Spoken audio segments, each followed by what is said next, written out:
ఓం శ్రీ గురుభ్యో నమ. ఈరోజు మనం భస్త్రికా ప్రాణాయామం గురించి నేర్చుకుందాం. భక్తి భస్త్రికా ప్రాణాయామం అనేది శ్వాసను వేగంగా, బలంగా పీల్చి వదిలే ఒక యోగా ప్రక్రియ.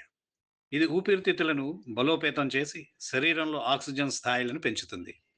ఒత్తిడి, ఆందోళనలను తగ్గించి జీర్ణక్రియను మెరుగుపరుస్తుంది. ఈ ప్రాణాయామం రక్త ప్రసరణను మెరుగుపరిచి బద్ధకాన్ని పోగొట్టి శరీరానికి కొత్త ఉత్తేజాన్ని ఇస్తుంది.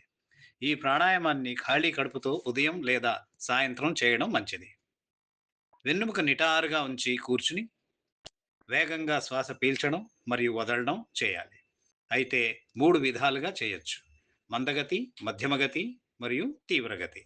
కానీ ఎవరైతే అధిక రక్తపోటు, గుండె సమస్యలు, వెట్టిగో, హెర్నియా ఉన్నవాళ్ళు మందగతితోనే గాని మధ్యమ గతితో గాని మాత్రమే చేయాలి.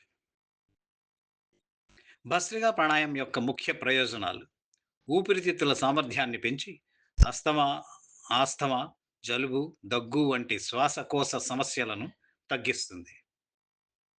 రక్త ప్రసరణను మెరుగుపరిచి రక్తపోటును నియంత్రణలో ఉంచడంలో సహాయపడుతుంది.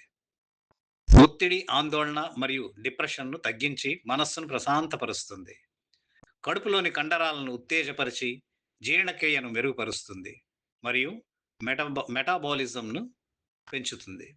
శరీరంలో బద్ధకాన్ని పోగొట్టి ఉత్సాహాన్ని మరియు శక్తిని పెంచుతుంది. రక్తాన్ని శుద్ధి చేసి శరీరంలోని విష పదార్థాలను బయటకు పంపుతుంది. ఇది ఎలా చేయాలంటే, తిన్నగా కూర్చున్నారు కదా, మఠం వేసుకోండి, లేదా సిద్ధాసనంలో కానీ, సుఖాసనంలో కానీ, పద్మాసనంలో కానీ కూర్చుని కూడా ఈ ప్రాణాయామం అభ్యసించవచ్చు. ఏ ఆసనంలోనూ కూర్చోలేని, కాళ్ళు నొప్పులు, నడ్డి నొప్పి ఉన్న వాళ్ళైతే కుర్చీలో కూర్చుని అయినా సరే చేయొచ్చు. కానీ వెన్నుపూసని నిటారుగా పెట్టుకోవాలి. ధ్యాన ముద్రలో పెట్టుకోండి. చేతులు 2 ముడుకుల మీద, కళ్ళు మూసుకొని slow speed, medium speed, high speed చెప్పాం కదా. మందగతి, మధ్యమగతి, తీవ్రగతి వీటిలో ఎందులోనైనా చేసుకోవచ్చు. సో స్లో గతి అంటే ఈ విధంగా చేయాలి. పూర్తిగా గాలిని ఊపిరితిత్తుల్లోకి నింపుకొని ఒక్కసారి వదిలేయాలి. అదే కొంచెం స్పీడ్ పెంచితే మధ్యమ గతి.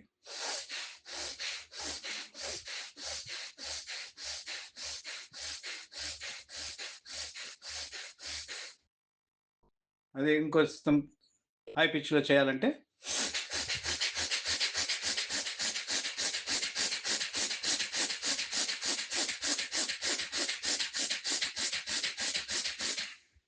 ఈ విధంగా. So better start with slow speed. మందగతితోనే మొదలు పెడదాం. Wish you all the best.